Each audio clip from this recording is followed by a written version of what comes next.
ಮರ್ಯಾದೆ ಉಳಿಸ್ಕೊಳ್ಳಿ. ಏನೇನು ಉಳಿದಿಲ್ಲ ನಿಮ್ದು. ನಿಮ್ಗೆ ಯಾರೋ ಮೂರ್ಖಕ್ಕೆ ಬೆಲೆ ಕೊಡ್ತಾ ಇಲ್ಲ. ನೋಡಿದೆ, ನೀವು ನೋಡಿದ್ರಿ ಮೊನ್ನೆ ತಾನೇ ಹೈಕಮಾಂಡ್ ಇದ್ದಿದ್ದು ಡೆಲ್ಲಿಲಿ, ಇವಾಗ ಹೈಕಮಾಂಡ್ ಅಲ್ಲಿಲ್ಲ, ಕೇರಳದಲ್ಲಿದೆ. ಸಿದ್ದರಾಮಯ್ಯನವರು ಒಂದು ರೀತಿ ಗಾಳಿಪಟ ಆಗಿದ್ದಾರೆ. ಯಾವಾಗ ಭಾರ ಕಿತ್ಕೊಳ್ತಾರೋ ಇನ್ನೊಂದಾಯ್ತದೋ ಗೊತ್ತಿಲ್ಲ.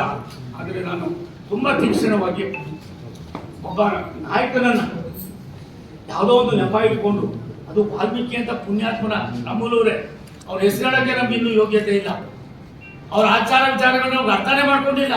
ಅವ್ರು ಯಾರು ಅಂತಾನೆ ಗೊತ್ತಿಲ್ಲ. ನೋಡಿದೆ ಆತನ ಭಾಷೆನ, ಅದಾರ ಹುಡುಗನ ಭಾಷೆ ನೋಡಿದೆ.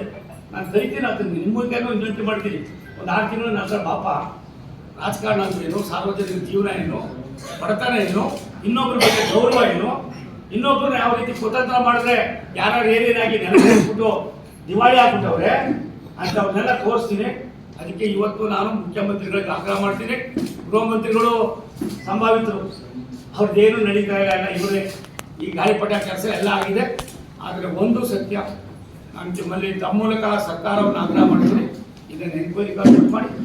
ನಿಮ್ಗೆ ಏನಾದರೂ ಸತ್ಯಾಸತ್ಯತೆ ಹೊರಬರಬೇಕಾದ್ರೆ ನೀವು ಹೈಕೋರ್ಟ್ನ ಸಿಟ್ಟಿಂಗ್ ಜಡ್ಜನ್ನು ಕೊಡಿ.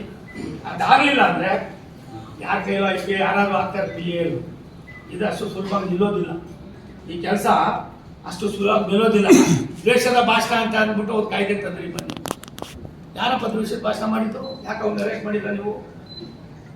ದ್ವೇಷದ ಭಾಷೆ ತಾನೇ ಬಂದಿದ್ದು. ಯಾರಿಗೋಸ್ಕರ ತಂದ್ರಿ ನೀವು? BJPಗೋಸ್ಕರ, NDA ಇದಕ್ಕೋಸ್ಕರ ತಂದ್ರಿ. ಯಾವ ರೀತಿ ಭಾಷೆ ಮಾತಾಡ್ತಾರೆ ನಿಮ್ಮಲ್ಲೇ ಬಂದಿದೆ. ನಾನು ನೋಡಿದೆ ಆತನ ಭಾಷೆನ. ನಾನು ಇಡೀ ವ್ಯವಸ್ಥೆನ ಅವತ್ತು ಇಡೀ ದಿನ ಡೆಲ್ಲಿಲಿ ಇದ್ದಿದ್ದು ಪ್ರತಿಯೊಂದನ್ನು ನೋಡಿದೆ.